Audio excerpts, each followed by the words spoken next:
आज black and white में सबसे पहले पाकिस्तान के ऊपर मंडरा रहे एक बहुत बड़े खतरे की बात करेंगे। यह खतरा भारत के हमले का नहीं है।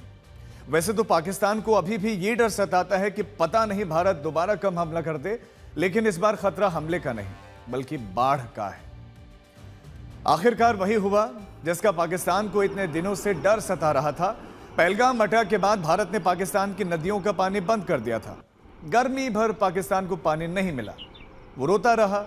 और अब बरसात के समय में जब भारत की नदियों में पानी जमा हो गया है, बढ़ गया है, तो अब डैम खोल दिए गए हैं, गेट्स खुल गए हैं और खबर है कि इसकी वजह से पाकिस्तान की नदियों में जल स्तर काफी बढ़ गया है। और आप इस वक्त जो तस्वीरें देख रहे हैं, ये जम्मू कश्मीर के रियासी जिले में चेनाब नदी पर बने हुए सलाल डैम की तस्वीरें हैं। इसका जिक्र बहुत हुआ है, ये उसकी तस्वीरें हैं। भारी बरसात की वजह से लबालब पानी भरा हुआ दिख रहा है। जम्मू कश्मीर के अलग अलग हिस्सों में बारिश की वजह से चेनाब नदी का जलस्तर बढ़ने की वजह से Baglihar hydro electric power project overflow हो रहा है और इसीलिए इस डैम के गेट खोल दिए गए हैं। और जैसा कि आप देख भी सकते हैं कि इसके बाद पानी नदी में बहुत तेज गति के साथ, एक वेग के साथ बह रहा है और पाकिस्तान की तरफ ये पानी आगे बढ़ रहा है। स्थानीय प्रशासन ने लोगों को नदियों से दूर रहने के निर्देश दिए हैं। उन्हें सेफ्टी के निर्देशों का पालन करने के लिए कहा गया है, लेकिन पाकिस्तान को हमें कोई भी सूचना देने की जरूरत नहीं है। 22 अप्रैल को जब पहलगाम का हमला हुआ था तो उसके अगले ही दिन 23 अप्रैल को पाकिस्तान के साथ सिंधु जल समझौता स्थगित कर दिया गया था। अब आप संक्षेप में यह समझिए कि 1960 की संधि के तहत 3 पूर्वी नदियों का पानी भारत इस्तेमाल कर सकता है, जबकि 3 पश्चिमी नदियों का पानी पाकिस्तान को मिलता है, यानी कि उसका अधिकार पाकिस्तान के पास है। लेकिन भारत ने जब यह संधि ही रद्द कर दी है, जिसके तहत अब भारत को पाकिस्तान के साथ डेटा शेयर करने की आवश्यकता ही नहीं है, यानी कि पाकिस्तान को अब यह बताने की जरूरत नहीं है कि नदी में पानी का स्तर कितना है या कितना बढ़ सकता है। इसका असली असर पाकिस्तान में अब देखने को मिलेगा जब बरसात के सीजन में अचानक बाढ़ आएगी, जैसा कि अभी से नदियों का जलस्तर बढ़ना शुरू हो गया है और यह जलस्तर डरा भी रहा है। पाकिस्तान बहुत रो रहा है, लगातार बातचीत करने की वो गुहार लगा रहा है, धमका भी रहा है, कोशिश तो कम से कम कर रहा है। और भारत ऐसा कैसे कर सकता है, ये लगातार कह रहा है कि पानी कैसे रोक सकता है। लेकिन भारत ने भी ये साफ कर दिया था कि खून और पानी एक साथ नहीं बह सकते हैं। अब ये खतरा तो बना ही रहेगा कि गर्मियों में पानी रोका जाएगा और बरसात में पानी छोड़ा जाएगा। आतंकी पाकिस्तान का यही इलाज है। भारत से छोड़े गए पानी का असर पाकिस्तान में दिखना शुरू भी हो गया है। पाकिस्तान की नदियों का जलस्तर लगातार बढ़ रहा है। अब आप देखिए पाकिस्तान के मीडिया में क्या चल रहा है।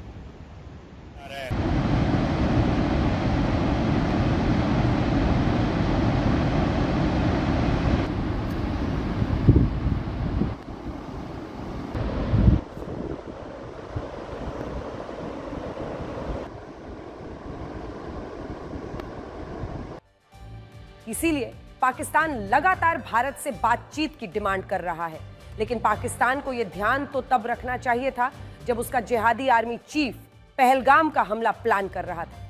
पाकिस्तान को यह ध्यान तब रखना चाहिए था जब उसके भेजे आतंकवादी पहलगाम में हिंदुओं का धर्म पूछ पूछ कर मार रहे थे। हिंदू महिलाओं के सामने उनके पति को मारा जा रहा था, बच्चों के सामने उनके पिता को गोली मारी जा रही थी। तब पाकिस्तान क्या कर रहा था? तब पाकिस्तान में जश्न मन रहा था। तब पाकिस्तानी इसे कश्मीर की फ्रीडम स्ट्रगल का परिणाम बता रहे थे। लेकिन इसके बाद जब भारत ने ऑपरेशन सिंदूर किया, पाकिस्तान के आतंकी ठिकाने तबाह किए, पाकिस्तान के मिलिट्री ठिकाने तबाह किए, तो इसके बाद पाकिस्तान के होश ठिकाने पर आए और वो सीज फायर की टेबल पर आया। अब भारत पाकिस्तान के युद्ध में सीज फायर तो हो गया है, लेकिन पाकिस्तान अभी भी सिंधु जल समझौते पर फंसा हुआ है। उसे पता है कि जब तक भारत ने यह समझौता रद्द किया हुआ है, पाकिस्तान कुछ नहीं कर सकता। भारत आने वाले समय में इन नदियों को अपने पूरे कंट्रोल में लेगा और ज्यादा डैम्स का निर्माण करेगा। अभी तो इन नदियों पर बांधों की संख्या भी कम है, लेकिन अगर भारत ने और ज्यादा बांध बना दिए तो पाकिस्तान की मुश्किलें वाकई बढ़ जाएंगी। इसीलिए पाकिस्तान के नेता फिर से लड़ने मरने की धमकियां दे रहे हैं और कह रहे हैं कि अगर पानी रोका तो फिर युद्ध होगा।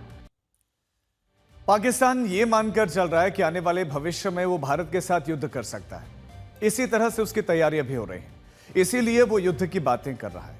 कह रहा है कि अगर पानी रोका तो युद्ध होगा। युद्ध तो उसने करके देख लिया है। उसके आतंकी जनरल और प्रधानमंत्री दोनों ने यह देख लिया है कि भारत से युद्ध का नतीजा क्या होता है। सिर्फ 4 दिन में सरेंडर करना पड़ा था। हालांकि उसका नतीजा यह भी रहा कि दुनिया ने पाकिस्तान का आतंकी चरित्र भी देख लिया। भारत ने वैसे भी पूरी दुनिया में अपनी डेलीगेशन भेजकर यह बताया था कि पाकिस्तान किस तरह का आतंकी मुल्क है, कैसे आतंकवाद को पाकिस्तान पालता है, पोसता है, और पाकिस्तान दुनिया में इसी आतंकवाद को एक्सपोर्ट करता है। वो एक आतंकवाद का एक्सपोर्टर देश है।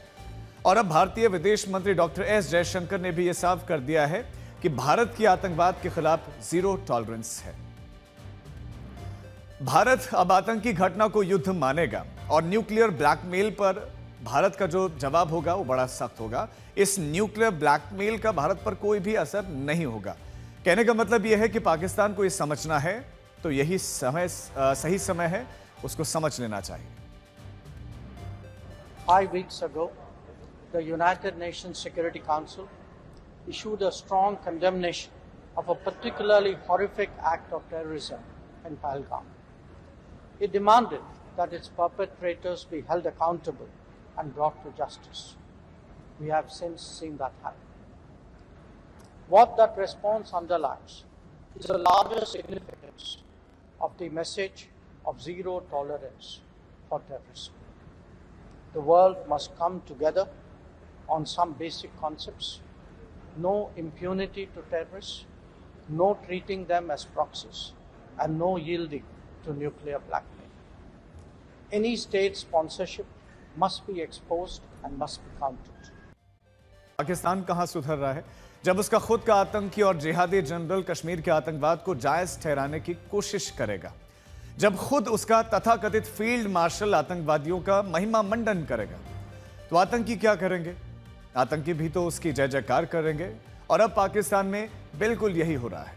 भारत ने ऑपरेशन सिंदूर के दौरान 7 मई को लश्कर-ए-तैयबा के आतंकी ठिकानों पर हमला किया था। लश्कर का यह हेडक्वार्टर पाकिस्तानी पंजाब के मुरीद के में था, जिसमें भारत के ब्रह्मोस ने अंदर जाकर जो तबाही मचाई थी कि लश्कर के कई आतंकी इसमें मारे गए थे। अब धीरे धीरे करके इन आतंकवादियों का दर्द सामने आ रहा है, ये उजागर हो रहा है। भारत के इन हमलों के बाद पाकिस्तान में हर रोज आतंकवादियों की सभाएं हो रहे हैं, वहां पर भीड़ एकत्रित किए जा रहे हैं। इन आतंकवादी सभाओं में भारत के खिलाफ एक नैरेटिव फैलाया जा रहा है। भारत में आतंकवाद को बढ़ाने की कस्में खाई जा रही हैं, भारत में जिहाद फैलाने की बातें लिए जा रहे हैं। और ऐसी ही एक सभा में लश्कर के आतंकवादियों ने राम मंदिर को लेकर धमकी दी है। राम मंदिर पर पाकिस्तानी आतंकवादियों की टिप्पणी है और राम मंदिर इन पाकिस्तानी आतंकवादियों की आंखों में इतना चुभता है कि वो उस पर हमले की योजना बना रहे हैं। इस भव्य और दिव्य राम मंदिर को पाकिस्तानी आतंकी देख नहीं पा रहे, इसीलिए वो अपने जिहादी सरगना आसिम मुन्नीर से गुहार लगा रहे हैं कि अगली बार भारत से युद्ध हो तो हमला राम मंदिर पर करना। यही पाकिस्तान की हकीकत है। अब पाकिस्तान पूरी दुनिया में एक्सपोज हो चुका है और ये जो एक एक बयान सामने आ रहे हैं, ये पाकिस्तान के इस आतंकी चरित्र को और ज्यादा एक्सपोज कर रहे हैं, जिसे पूरी दुनिया को अब समझना भी होगा। भारत ने तो दुनिया को यह भी बता दिया है कि पाकिस्तान एक आतंकी देश है, आतंकी मुल्क है।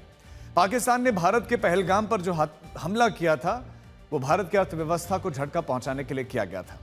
पाकिस्तान यही चाहता था कि दुनिया में तेजी से भारत की जो अर्थव्यवस्था बढ़ रही है, एक रफ्तार से बढ़ रही है, वो रुक जाए। इसीलिए वो भारत को युद्ध में उलझाना चाहता था और यही तो भारत दुनिया को बता रहा है। लेकिन दुनिया को भी यह समझना होगा कि पाकिस्तान को वो आतंक का स्पॉन्सर माने। पाकिस्तान आतंकवाद को एक्सपोर्ट करता है, खासतौर पर अमेरिका, जो पाकिस्तान के आर्मी चीफ को अपने राष्ट्रपति के साथ लंच करवाता है। खुद अमेरिकी राष्ट्रपति डोनाल्ड ट्रंप पाकिस्तान के ग्रेट नेशन की बात कर चुके हैं कि वो ग्रेट नेशन है, लेकिन क्या है? नहीं, वो एक आतंकी देश है जो आतंकवादियों को एक्सपोर्ट करता है। हालांकि ये बात अलग है कि बाद में ये जरूर पता चला कि पाकिस्तान ने ट्रंप को नोबेल पीस प्राइज के लिए नॉमिनेट किया है, लेकिन खासतौर पर अमेरिका को आतंकवाद के खिलाफ अपना दोहरा रवैया छोड़ना होगा, तभी दुनिया में शांति की तरफ ये पूरा विश्व आगे बढ़ सकता है। I think in many ways the Pahalgam terrorist attack on April 22nd, this sentiment in India that look, enough is enough, that we are, because you know the Pahalgam was meant, I mean it was an act of economic warfare. It was meant to destroy tourism in Kashmir, which was the mainstay of the economy. It was also meant to provoke religious violence because people were asked to identify their faith before they were killed. So we decided that we cannot let terrorists function with impunity. The idea that they're on that side of the border and that therefore prevents retribution, I think is a proposition that needs to be challenged, and that is what we did. Cross border terrorism Bharat में पाकिस्तान से आता है। पाकिस्तान में आतंकी संगठन हैं जिसे खुद अमेरिका के स्टेट डिपार्टमेंट ने भी जो है उन्हें सैंक्शन लिस्ट में डाल रखा है। यूएन में भी मदद की है अमेरिका ने भारत के साथ मिलकर, चाहे हाफिज सईद हों चाहे मसूद अजहर हों, ऐसे आतंकियों को बैन करवाने के लिए। लेकिन अमेरिका के राष्ट्रपति जी जो हैं वो आमंत्रित करते हैं पाकिस्तानी आर्मी जनरल को, क्योंकि पाकिस्तानी की सेना का खुला समर्थन रहा है इन आतंकवादियों के खिलाफ। तो फिर ऐसे में ये मैसेज जाता है कि अमेरिका एक दोहरी नीति रखता है। तो आप इस सवाल को किस तरीके से कहेंगी कि ये जो दोहरी नीति का इंप्रेशन जा रहा है अमेरिका को लेकर? मैं नहीं कहूंगी कि दोहरी नीति है। हम जरूर आतंकवादी के खिलाफ सहयोग करना चाहते हैं फाइनेंशियल एक्शन टास्क फोर्स में और मल्टीलैटरल ऑर्गेनाइजेशंस में। लेकिन जैसे मैंने कहा आने वाले घोषणा से पहले मैं उसके कंटेंट्स के बारे में बात नहीं कर सकती हूँ।